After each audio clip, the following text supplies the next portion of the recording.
लगे थे, खंदक खोदने वाली जमात की तरफ मेरे आका ने देख के कहा था, मेरे सहाबा तुम्हारी भी दावत है, मेरे सहाबा तुम्हारी भी दावत है, मेरे सहाबा तुम्हारी भी दावत है। जब सरकार ने दावत की तो एक दो की नहीं 1500 की दावत हो जा रही है। और जमा का बकरी का बच्चा है, हजरत जाबिर कभी हुजूर को देख रहे हैं, कभी उन लोगों को देख रहे हैं जिनकी दावत कर दी गई है। दौड़े दौड़े घर आए, का शरीक हयात गजब हो गया है, का क्या हुआ, का मैंने आका की दावत की थी, सरकार ने 1500 सहाबा की दावत कर दी है, अब क्या होगा। बीवी भी सहाबिया थी और मुस्तफा के दर की परवरदा। बीवी ने कहा बता मेरे सरताज तुमने किसकी दावत की थी, कहा मैंने मुस्तफा की दावत की थी। और कहा 1500 की दावत किसने की है, कहा वो मुस्तफा ने की है। तो बीवी ने कहा सुनो तुम हुजूर को खिलाओ, 1500 को हुजूर खुद खिला के दिखा दे। सुभान अल्लाह माशाअल्लाह। नारे तकबीर, नारे रिसालत, नारे गौसियत, मसलके आला हजरत मुफ्ती हम्माद रजा साहिब क़िबला, सीरत मुस्तफ़ा कॉन्फ्रेंस। सुभान अल्लाह सुभान अल्लाह माशाअल्लाह। अर्ज करती मेरे सरताज जिनकी दावत आपने की आप उनकी फिक्र करें, और जिनकी दावत हुजूर ने की है उनका इंतजाम हुजूर कर देंगे। जाइए बेफिक्री से सरकार को बुला लाइए। अब देखें वो सरकार को बुलाने आए, हुजूर खाना तैयार है। सरकार ने फरमाया सारे चलो जाबिर के घर दावत हो गई है। सुभान अल्लाह। सारे सहाबा आ गए। हजरत जाबिर का घर इतना बड़ा था कि उसमें 10 लोगों से ज्यादा नहीं आ सकते थे। एक वक्त में एक साथ में 10 लोगों से ज्यादा नहीं आ सकते थे। मेरे हुजूर 1500 को लेके गए। बाज मुफस्सरीन ने लिखा है हुजूर जिधर निकाह डालते थे दीवार पीछे हटती चली जाती थी। सुभान अल्लाह माशाअल्लाह। 1500 हजरत जाबिर के 10 घर 10 लोगों के हिस्से के मकान में आ गए। हाँ, और फिर हुजूर ने फरमाया सुनो जाबिर बीवी से कह देना जब तक मैं ना आ जाऊं रोटी ना बनाए, आटा गूंद के रख ले, और जब तक मैं ना कहूं खाना शुरू न किया जाए। हुजूर 1500 सहाबा को लेकर के आए, अंदर आए। सरकार ने फरमाया कहाँ है बच्ची मेरी। बीवी ने हजरत जाबिर की कहा आए सरकार। हुजूर किचन में तशरीफ लाए। कहा वो गोश्त की तरह जो बनाया है। हुजूर ने हांडी का मुंह खोला, लुआब डाला, फरमाया खिलाते रहो खत्म नहीं होने वाला है। सुभान अल्लाह माशाअल्लाह। और जो आटा गूंदा रखा था हुजूर ने उसमें ना लुआब मिला दिया। कहा अब रोटी बनाओ। और सरकार ने फरमाया सहाबा से 10-10 करके आते जाओ और खाते जाओ। 10-10 करके 1500 सहाबा खा गए और खाना खत्म नहीं हुआ। खाना जोर से खाना खत्म नहीं हुआ। 10-10 करके सहाबा खा के जा रहे हैं और खाना खत्म नहीं हो रहा। फिर जब सब खा चुके हजरत जाबिर अर्ज करते हुजूर आप खा लें, अब आप खा लें। मेरे आका ने फरमाया ना, सुनो जाबिर हम सब मिलके साथ खाएंगे। सुभान अल्लाह माशाअल्लाह। हम सब मिलके साथ खाएंगे। हजरत जाबिर ने दस्तरखान लगवा दिया। आका फरमाते हैं जाबिर बच्चे भी तो हैं दो, वो किधर है। सुने जरा गौर से, जाबिर बच्चे भी तो थे दो, वो किधर है। हुजूर कहीं बाहर होंगे नजर नहीं आ रहे। और हजरत जाबिर को पता ही नहीं था कि दोनों बच्चे इंतकाल कर चुके। बीवी हो तो ऐसी हो। क्या बात है। इधर हजरत जाबिर हुजूर को बुलाने निकले, उधर दोनों बच्चों का इंतकाल। जाबिर गए, बीवी हुजूर कह रहे हैं कि बच्चे किधर हैं। तो कहें आप अर्ज कर देना जाके हुजूर से कि आप खाएं बच्चे खा लेंगे। हुजूर बच्चे नहीं आ सकते, सो रहे बच्चे। तो हुजूर ने दस्तरखान समेटते हुए कहा कि फिर हम तभी खाएंगे जब बच्चे साथ होंगे। सुभान अल्लाह माशाअल्लाह। क्या फरमाया मेरे नबी ने, हम तभी खाएंगे जब बच्चे साथ होंगे। हजरत जाबिर आके कहते मेरी शरीक याद करना क्या है। हुजूर राजी नहीं है, कह रहे जब बच्चे होंगे तभी खाएंगे। और मुझसे आका की भूख देखी नहीं जा रही है, बताओ तो बच्चे किधर गए। हजरत जाबिर की बीवी ने हाथ पकड़ा के अंदर उस जगह पे लाई है जहां पे बच्चों के ऊपर चादर डाल रखी थी। हजरत जाबिर की बीवी ने चादर खींची है। हजरत जाबिर ने देखा, आंखों में आंसू आ गए। कहा बीवी ये कब्र कैसे हो गया। हजरत जाबिर की बीवी ने कहा था मेरे सरताज तुम सरकार को बुलाने के लिए निकले हो, जैसे कि मैंने देखा मेरे एक बच्चे ने चुरी ली है, उस उसने बकरी को ज़िबा होते हुए देखा था। दूसरे भाई से कहता है चल मैं तुझे बकरी की तरह ज़िबा करता हूँ। उसने छोटे भाई के गले पे खंजर चला दिया। जब एक भाई के गले पे चाकू चला, मैं उसको रोकने के लिए दौड़ी, वो डर के छत पे चढ़ गया। इधर एक तो वो जिसका गला कटा वो इंतकाल कर गया, दूसरे से चाकू लेने के लिए दौड़ी, वो डर के छत से गिरा। मेरे सरताज वो भी इंतकाल कर गया। ए मेरे सरताज, आज हमारे घर सरकार तशरीफ लाने वाले थे। आप भी जानते हो पड़ोस में यहूदी रहते हैं। अगर हम अपने बच्चों की मौत का ऐलान कर देते, हमारे घर में मातम होता, यहूदियों को हंसने का मौका मिल जाता। लो जी, इनके घर में नबी आए हैं और सबको रुला के गए हैं। कहा मेरे सरताज, मैं ये भी नहीं चाहती मेरे नबी के आने पे कोई उंगलियां उठा सके। मैंने बच्चों की मौत को राज इसलिए रखा था ताकि सरकार की दावत पे कोई फर्क न पड़ने पाए। हजरत जाबिर कहते हैं खातून सब्र से काम ले, वो आया है जो रुलाने के लिए नहीं जमाने को हंसाने। सुभान अल्लाह, माशाअल्लाह। नारे तकबीर, नारे रिसालत, नारे गौसियत, मसलके आला हजरत, उलमाए अहले सुन्नत। हजरत जाबिर कहते हैं सरकार बच्चे खत्म हो गए। हुजूर ने फरमाया क्या हुआ? हुजूर एक ने गला काट लिया, एक छत से गिर गया। मेरे नबी फरमाते हैं किधर हैं? हुजूर उठे, वहां आए जहां पे बच्चे लेटे हुए थे, और आका करीम ने ना बाजू पकड़ के दोनों का हिला के कहा सुनो हम आ गए हैं, चलो साथ खाना खाएंगे। हम आ गए हैं, चलो साथ खाना खाएंगे। मुअर्रिखीन ने लिखा बच्चे गर्द झाड़ते हुए उठ के खड़े हो जाते हैं और मुस्तफा के साथ खाने में बैठे। जब खाना खा चुके आका बच्चों का चेहरा देख रहे हैं, हुजूर कह रहे हैं उदास हो, क्या हो गया? बच्चे कहते हैं सरकार हमारा एक ही बकरी का बच्चा था और कोई खिलौना भी नहीं था, अब वो नहीं रहा। हुजूर ने सारी हड्डियां इकट्ठा की और फरमाया कुम बेइज़्निल्लाह, बकरी का बच्चा भी उठ के खड़ा हो जाता है। बरेली से आवाज आती कौन देता है देने को मुंह चाहिए, देने वाला है सच्चा, हमारा नबी। देने वाला है सच्चा, देने वाला है सच्चा, हमारा नबी। सरकार ने बच्चा भी जिंदा कर दिया और उनके अपने बच्चे भी जिंदे कर दिए। लोग बात करते हैं कि हजरत ईसा की ठोकर से मुर्दे जिंदा होते थे, देख मेरे नबी ने मुर्दा जाबिर के बच्चे जिंदा कर दिए हैं। बेशक है ना भाई? बरेली वाले ने कहा जिनके तलवों का धोबन है आबे हयात, है वो जाने मसीहा, हमारा है वो जाने मसीहा, हमारा नबी। ये मेरे सरकार की शान है। सरकार किसी को उदास देख ही नहीं सकते, देख ही नहीं सकते किसी को उदास मेरे सरकार। और खुदा की कसम ये शान अल्लाह ने हुजूर ही को अता फरमाई, ये सिर्फ हुजूर को अता फरमाई है। एक दिन ना हजरत अली आए, वो घर उदास होकर बैठ गए। तवज्जो है, थके नहीं है ना? हाँ, आपको थकना भी नहीं चाहिए, थकना मुझे है, आपको बिल्कुल बेदार रहना है क्योंकि अजमत भाई को सुनना है। तवज्जो कीजिएगा। हजरत अली आए और गर्दन झुका के अपने घर में बैठ गए। सारे सुने मेरी बात, अपने घर में गर्दन झुका के बैठे।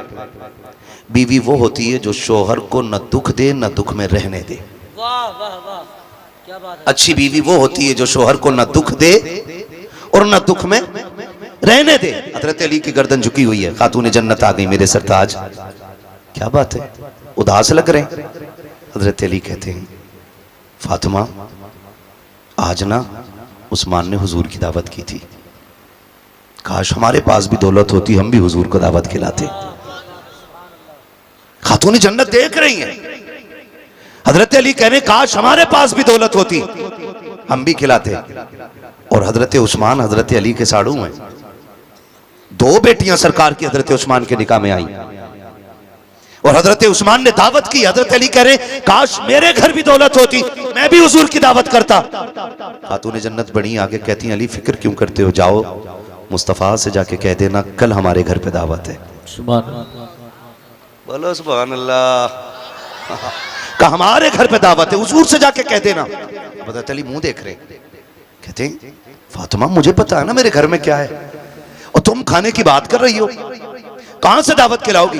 फिर ख्याल आया ना, हो सकता है औरत मर्द की कमाई में से थोड़ा थोड़ा बचा भी लेती है ना, सोचा शायद रखा हो।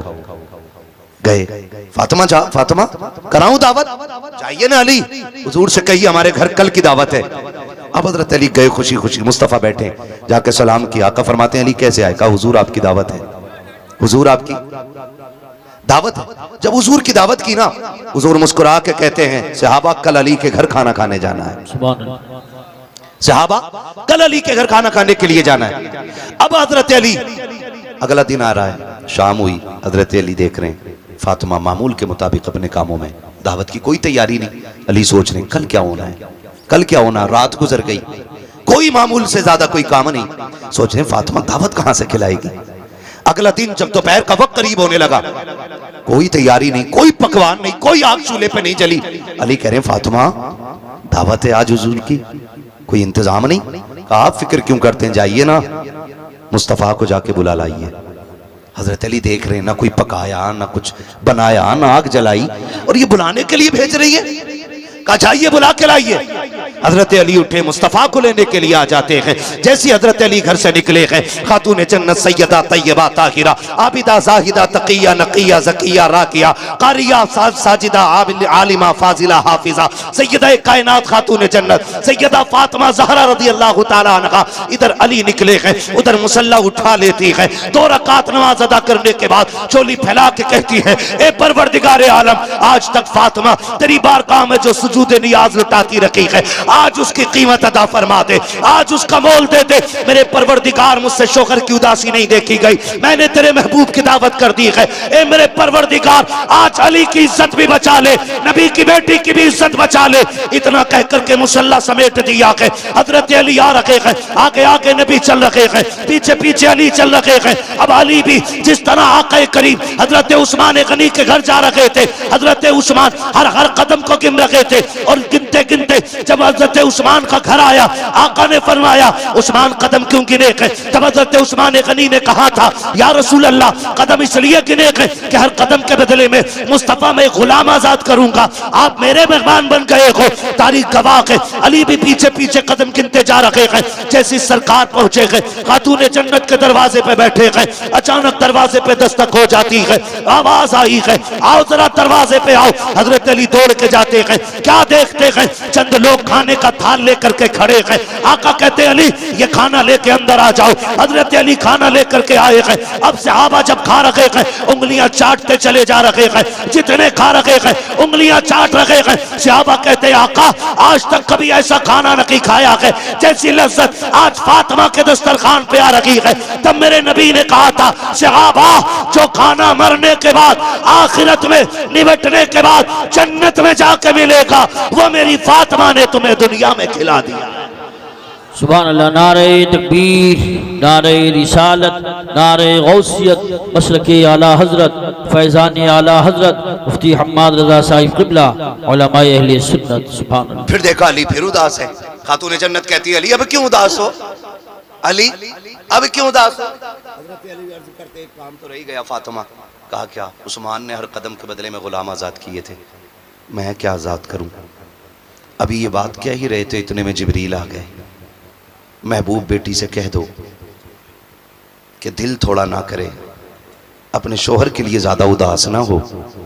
अगर उस्मान ने हर कदम के बदले में गुलाम आज़ाद किया है ना, तो हम महबूब के हर कदम के बदले में ना 1000 तेरी उम्मत के गुनाहगारों को बख्शेंगे। सुभान अल्लाह, माशाअल्लाह। हर कदम के बदले में 1000 गुनाहगार उम्मत बख्शी जा रही है ना? तुम्हारे ही लिए तय गुनाहगारों सियाकारों, ये शब भर जागना और रात भर रोना मोहम्मद का। हमारा सब कुछ हुजूर के लिए होना चाहिए। जिंदगी देखिए जैसी करनी है ना वैसी टेंशन में आ गए इस बात को सुन के ना। मैं ज़मीन के कागज़ लेके नहीं बैठा हूँ, मैं ये नहीं बताऊंगा किसके पास कितनी कम है और किसकी ज़्यादा है, बस इतना बताऊंगा जैसी करनी वैसी भरनी। ज़िंदगी इतनी खूबसूरत बना लो कि हम कब्र में बाद में पहुँचे, हुजूर कब्र में पहले आ जाएं। और जब बात हुजूर की हुआ करे ना, मैं अपनी पूरी बस्ती के तमाम नौजवानों से कहना चाहूँगा, आज तो चलो नौजवानों ने महफिल सजाई है और मैं देख रहा हूँ ज़्यादातर नौजवान आए हुए हैं महफिल में। अगर कोई बुजुर्ग भी महफिल सजाए ना तो फिर चले जाया करो, सब में जाया करो, कोई महफिल वीरान न रखा करो। कम से कम क़यामत में ये तो होना कि सरकार आपकी उम्मत गुनाहगार थी, गद्दार नहीं थी। जहां आपका नाम सुनते थे दौड़ के चले जाया करते थे। 365 दिन, 64 दिन, 63 दिन, 360 दिन सोते ही रहने, एक रात जाग के हुजूर के लिए गुजार लिया करें। और याद रखिएगा इन महफिलों की इतनी अजमतें बयान की गई हैं कि जितने इस महफिल में आ जाते हैं रब के करम से सारे बख्श दिए जाते हैं। बेशक अभी अजमत भाई ने एक बात कही थी वालिदैन के हवाले से, जमाने से निराली है जो उल्फत बाप करता है। बेशक आपसे बस इतना कहना चाहूँगा, अपने माँ बाप की इज्जत करें सबसे, खुद से भी मैं कहता हूँ इस बात को, मैं भी और आप भी अपने माँ बाप की इज्जत करें। इनसे बड़ी दुनिया में कोई दौलत नहीं है। दुआओं की मकबूलियत का क़िबला ये है, अगर आपकी दुआएं कबूल ना होती हो ना तो फिर माँ के कदमों में आ जाया करो। अगर इसकी झोली फैल जाती है तो रब बिगड़े मुकद्दर सवार देता है। वो बच्चे खुशनसीब होते हैं जिनके सर पे हाथ रखने वाले माँ बाप जिंदा होते हैं। वो बड़े मुकद्दरों के मालिक होते हैं जिनको माँ बाप की दुआएं मिलती हैं। उनसे पूछो वो बड़े तन्हा हो जाते हैं जिनके माँ बाप कब्रिस्तान चले जाते हैं। आज माँ बाप की चीख पे आवाज पे ना हम आवाज नहीं देते, हम उनकी आवाज देने पे ना मोबाइल में लगे रहते हैं, कुट कुट कुट कुट कुट कुट। वो कहते पानी ला दे, कह रहा अभी आया अभी आया अभी आया ना। आज इनकी एक आवाज पे दौड़ जाया करो। अगर ये कब्रिस्तान चले गए तो तुम चीख चीख के मर जाओगे, इनकी आवाज कब्र से बाहर नहीं सुन पाओगे। कदर कर लें इनकी, इज्जत कर लें इनकी। याद रखिएगा माँ बाप जिंदा होते हैं ना तो बच्चे ईद के दिन 2 रकात पढ़ के घर आया करते हैं, और अगर माँ बाप मर जाते हैं तो 2 रकात पढ़ के बच्चे कब्रिस्तान जाते हैं। क्यों? क्योंकि असली ईद की खुशी जो है ना वो यारों के गले लग के नहीं मिलती, माँ बाप की मीठी दुआओं के बाद मिला करती है। अगर बाप ये कहते तुझे ईद मुबारक हो तो खुदा की कसम फरिश्ते आमीन कहने लग जाते हैं। माँ माथा चूम के कह दे भला हो तेरा, तुझे किसी की नजर न लग जाए, खुदा की कसम फरिश्ते बलाएं लेने लग जाते हैं। आज अगर माँ बाप है ना, इनकी इज्जत कर लीजिएगा, इनकी कदर कर लीजिएगा। कारी यूसुफ साहब कबीला ने अभी जिक्र किया, वालिदा नहीं रही, अल्लाह इनकी वालिदा को बेहिसाब जन्नतुल फिरदौस नसीब फरमाए, और हम में से जिनके वालिदैन बाहयात हैं अल्लाह उनको भी अपने महबूब के सदक़े में जन्नती बना दे। कह दो आमीन। नाराज हो अम्मा अब्बा के नाम पे? कहो जोर से आमीन। कह रहा मैं अपने अब्बा के पास ना बैठूंगा। क्यों? कह रहा फैसला ही सही ना करा। हाँ अजमत भाई ऐसे ही कहते हैं कि फैसला ही सही ना करा मेरे अब्बा ने। क्यों? कि मेरे भैया को इतनी दे दी, मुझे इतनी कम दी है। सुन, वो तुझे बिल्कुल भी ना देना तो तुझे हक नहीं है कि तू ये कह सके मेरे बाप ने फैसला सही नहीं किया। बाप सिर्फ जमीन का मालिक नहीं, तेरी खाल का भी मालिक है, तेरे बाल का भी मालिक है, तेरे खून के कतरे कतरे का मालिक बाप होता है। तू होता कौन है ये कहने वाला कि मेरे बाप ने गलत फैसला किया है? और सुन, अगर तुझे लगता है ना इंसाफ ना भी हुआ है, गर्दन झुका के ना तस्लीम कर ले। खुदा उसकी मर्जी से लेने में तुझे इतना देगा कि तेरी 7 पुश्तों से खाया नहीं जाएगा। मगर शर्त यह है कि बाप के फैसले को दुरुस्त माना जाए। मानेंगे इंशाअल्लाह? मानेंगे इंशाअल्लाह? हाँ जी, वालिदैन जो फैसला कर दें उसे तस्लीम कर लिया करो, उनकी इज्जत किया करो, उनकी कदर किया करो। और एक बात, आखिरी बात, देखिए जाना तो सभी को है, कभी बाप पहले चला जाता है और कभी, बोलें कभी, आप क्यों नहीं बोल रहे? टेंशन में आ गया। कभी बाप पहले चला जाता और कभी, असल में ये पाइप ही बहुत गलत जगह आ गया है। हाँ, कभी बाप पहले चला जाता और कभी माँ पहले चली जाती है। अब दोनों की कंडीशंस बिल्कुल अलग है। बाप अगर पहले चला जाए ना तो माँ को मोहताज बना देती है औलाद, टुकड़े टुकड़े को तरसा देती है औलाद। और अगर माँ पहले चली जाए ना तो बाप की मिट्टी पलीत कर देती है औलाद। दोनों पहलू किसी की जिंदगी में भी आ सकते हैं। पहले माँ भी जा सकती है और पहले बाप भी जा सकता है। अगर माँ पहले चली जाए ना तो फिर बाप के नौकर बन जाना, उसे कभी आवाज देने का मौका मत देना, उसको इतना प्यार देना, इतनी इज्जत देना कि वो तन्हाई में भी हाथ उठाए करे तो कहा करे अल्लाह मेरी औलाद की जैसी सबकी औलाद हो जाए। और अगर बाप पहले चला जाए तो फिर मां रह जाती है। हैरत होती है, एक मां 8-10 बच्चों को पाल लेती है, 6-6, 8-8 बेटे एक मां पाल लेती है, और 8 बेटों से मिलकर एक मां नहीं पाली जाती। बड़ा दुख होता है, तकलीफ होती है। बड़ा खुशनसीब है वो बंदा जिसके हिस्से में मां जाती है। सबसे खुशनसीब वो बंदा है जिसके हिस्से में मां जाती है, इसलिए कि जिधर मां होती है उधर ही रब के करम की निगाह होती है। बेशक ख्याल कीजिएगा, अगर बंटवारे का कभी नंबर भी आना तो जमीन छोड़नी पड़े तो छोड़ दो, मकान छोड़ना पड़े तो छोड़ दो, मां ले लो। इसलिए कि जितनी छोड़ के आए हो वो एक बार दुआ कर देगी तो उसकी 10 गुना अल्लाह तेरे थूक से पैदा कर देगा। इज्जत कीजिएगा, कदर कीजिएगा। अगर बाप के इंतकाल के बाद मां ने कब्रिस्तान की तरफ मुंह करके रो के इतना कह दिया, हाय किधर छोड़ के चला गया, मुझे भी साथ ले जाता, मुझे किन बेगैरतों में छोड़ के गया है, जहां तो टुकड़े इज्जत के नहीं मिल रहे। खुदा की कसम, अगर मां ने रो के इतना कह दिया, काबे में जाके मर जाना, ना तुझसे खुदा राजी होगा ना मुस्तफा राजी होगा। बेशक बेशक बेशक। ख्याल करना मां की आंख में आंसू ना आने पाए बाप के इंतकाल के बाद। मां रो के ये ना कहने पाए, हाय किधर जाके तू मुझे छोड़ के बस गया, मुझे कहां छोड़ के चला गया। खुदा के वास्ते औलाद से कहना चाहूंगा, माँ बाप रब की बड़ी नेमत होते हैं, इतनी बड़ी दौलत होते हैं अल्लाह की माँ बाप। खुदा की कसम ना हो तो बड़े घर भी वीरान नजर आया करते हैं। एक चारपाई मेरे दादा की उठी थी एक बरामदे के अंदर से, आज तक वो जगह खाली नजर आती है। तब पता चलता कि बड़े बूढ़ों की कदर क्या होती है। आज बड़ी आसानी से चारपाई इधर से उधर कर देते हो और ख्याल ये रखते हो कि ये चारपाई हट जाएगी तो 2 कमरों का मालिक हो जाऊंगा, 3 कमरों का मालिक हो जाऊंगा, 4 कमरों का मालिक हो जाऊंगा। खुदा की कसम, जिस दिन इस बाप की चारपाई उठ गई, माँ की चारपाई उठ गई, भले तेरा सहन तो चौड़ा हो जाएगा, चारपाई की जगह तो बढ़ जाएगी, लेकिन तुझे अपना घर कब्रिस्तान नजर आएगा। इसलिए कि आते जाते जो टोकते हुए डांटते हुए तुझे दुआएं दे सकता है, वो माँ बाप के अलावा कोई दूसरा नहीं हो सकता। बेशक बेशक। इसलिए हर एक से गुजारिश है, हर एक से गुजारिश है, अपने माँ बाप की इज्जत कर लें। करेंगे इंशाल्लाह, करेंगे इंशाल्लाह। वैसे तो अल्लाह का शुक्र है हमारे गांव में ऐसी शिकायतें नहीं मिलती हैं, अक्सर लोग माँ बाप की खिदमत करने वाले हैं। हाँ, लेकिन फिर भी एडवांस के तौर पे मैंने ये बात बता दी। लेकिन इतना तो जरूर है ना, अभी भी देखा हमने, अभी भी देखा शब बरात में हम जा रहे हैं ना, तो तब भी हमारे गांव के लोग लड़के ना पटपटिया से इधर उधर निकल रहे थे। हाँ, पटपटिया से इधर उधर भागे फिर रहे थे। कोशिश कीजिएगा कि शब बरात में ना अपनी बस्ती में रहिए और अपनी मस्जिदों को आबाद रखिए।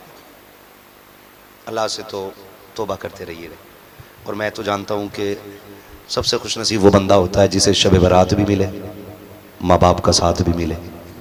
शब बरात में माँ बाप अगर दुआ दे दें बेटे को और मगफिरत की दुआ मांग लें तो अल्लाह गुनाहगार को भी जन्नती बना देता है। अल्लाह ने ये दिन दिया तो इंशाल्लाह माँ बाप के साथ अगली शब बरात में दुआ करेंगे, करेंगे इंशाल्लाह। अभी शब कद्र भी आने वाली है तो उसमें माँ बाप से दुआएं ले लेंगे। अल्लाह करीम हम सबको मुस्तफ़ा जान रहमत की तरीक़ों पे अमल की तौफीक अता फरमाए। और जिन नौजवानों ने ये महफिल सजाई है, मौला करीम उन जवानों को दिन दूनी रात चौगनी तरक्की अता फरमाए। सजदे की फरमाइश अपने गाँव में भी सुना ना, सुना दे, बोलो जरा सुभान अल्लाह। आशिम भाई जरा इसको थोड़ा रिपीट दे दो और थोड़ी आवाज भी दे देना, बोले जरा सुभान अल्लाह। सुनो भाई बड़े बूढ़ो, कहते सुभान अल्लाह इसलिए नहीं कह रहे हो कि सब जमींदार बैठे बैठे, ये अलग बात है, खामोश खड़े रहते हैं, फिर भी जो लोग बड़े हैं वो बड़े रहते हैं। ऐसे असलाफ से मिलता है हमारा शजरा, जिनके कदमों में कई ताज पड़े रहते हैं, है ना जी। तो बहुत बड़े लोग हो तो आप भी बोलो जरा सुभान अल्लाह।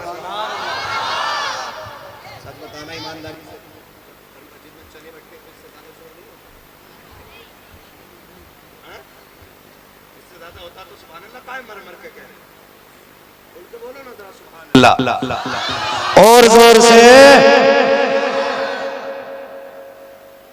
पूरी दुनिया सुन रही है, ठीक है, और सुनती रहेगी। बराबर वाले, बराबर वाले अल्लाह वाले होते भले आदमी। अगर इमाम बोलेगा तो तुम्हें बोलने की इजाजत नहीं है। जी जी बेशक। ऐसे ही है ना भाई नमाज में अजहर भाई, है इमाम के पीछे किरात करने की इजाजत है नहीं ना। और जहां ये ना बोले वहां फिर मुक्तदियों को चाहिए आगे बोले, है तो फिर आप इनकी होड़ ना करें। ये बड़े लोग हैं और इनकी होड़ कभी ना किया। अपने बारे में सब सोचा करें। मैं अपने बारे में सोचता हूँ, आप अपने बारे में सोचें। ठीक है, बोलें जरा सुभान अल्लाह।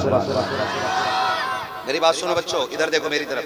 अल्लाह सलामत रखे। अगली बार अल्लाह सबको एक एक टोपी की तौफीक अता फरमाए।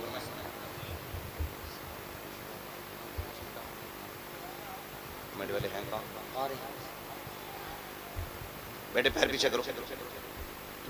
अच्छे बच्चे, पहली बार आए जलसे।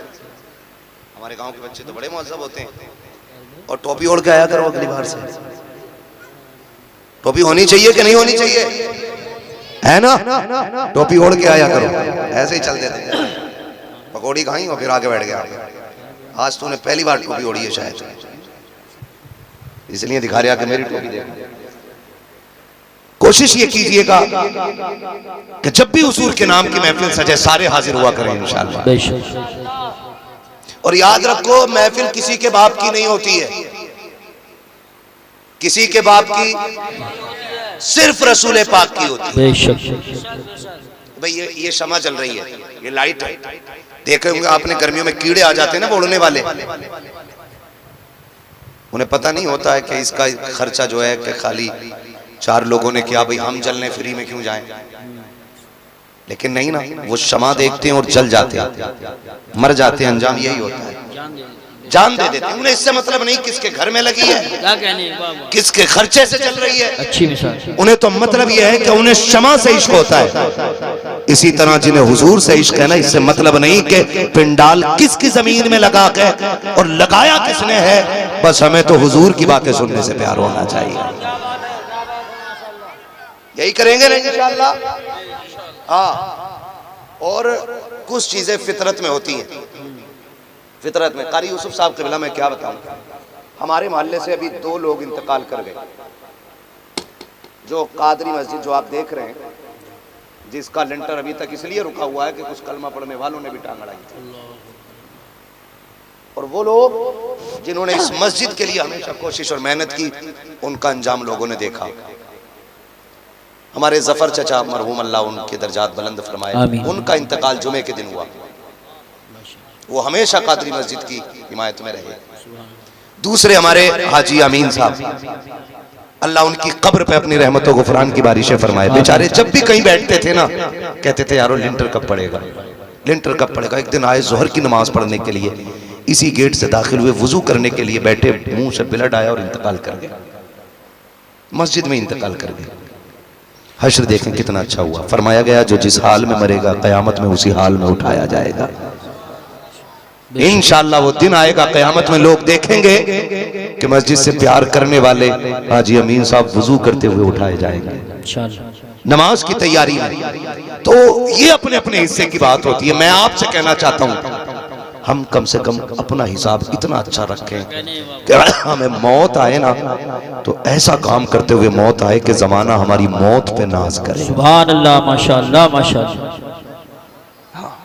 नेक कामों में हमेशा लगे रहिएगा। अल्लाह जिससे चाहता